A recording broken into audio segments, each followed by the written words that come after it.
আসসালামু আলাইকুম।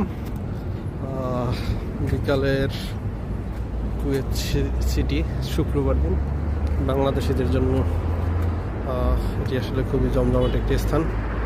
কুয়েতের সবথেকে বড় টাওয়ার এটি টাওয়ার। আপনারা যারা কুয়েতে থাকেন তাদের পরিচিত, এবং এটি আসলে বাংলাদেশিদের জন্য অনেক অনেক সুপরিচিত একটি জায়গা এবং জমজমাট জায়গা। এটি কুয়েতের একটি বড় টাওয়ার বা লিবারেশন টাওয়ার বলা হয়। তো আপনারা যারা এই কুয়েত থেকে দেখছেন এবং অন্যান্য দেশ থেকে দেখছেন তাদের সবাইকে ধন্যবাদ। এটাই কুয়েতের সিটি।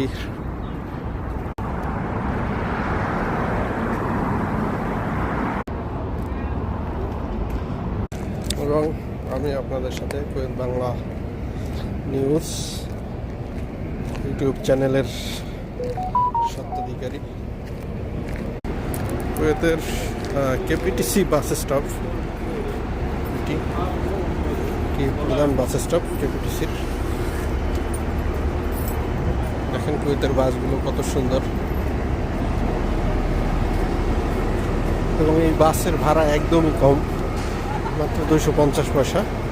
এবং শুক্রবার দিনের সব থেকে কুয়েতের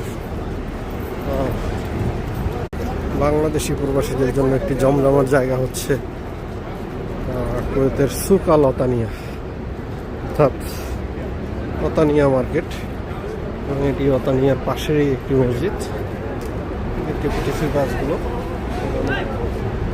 দেখুন, এখানে প্রচুর প্রবাসী আসবে, যেহেতু শুক্রবার সবাই আসলে তাদের প্রয়োজনীয় জিনিসপত্র কেনাকাটা সহ করতে আসছেন।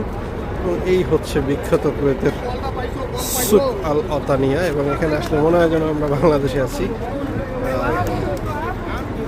আপনারা যারা সুক আল অতানিয়াতে ঘুরে গেছেন, আসেন রেগুলার, তারা কমেন্ট করতে পারেন। এই সুক আল অতানিয়া দেখুন, প্রচুর বাংলাদেশি আসলে এখানে শুক্রবার দিন আসে, ঘুরতে আসে, কেনাকাটার জন্য আসে, সময় টাইম পাস করতে আসে, ওনাকে বন্ধু বান্ধবের সাথে দেখা করতে আসে, মার্কেট করতে আসে।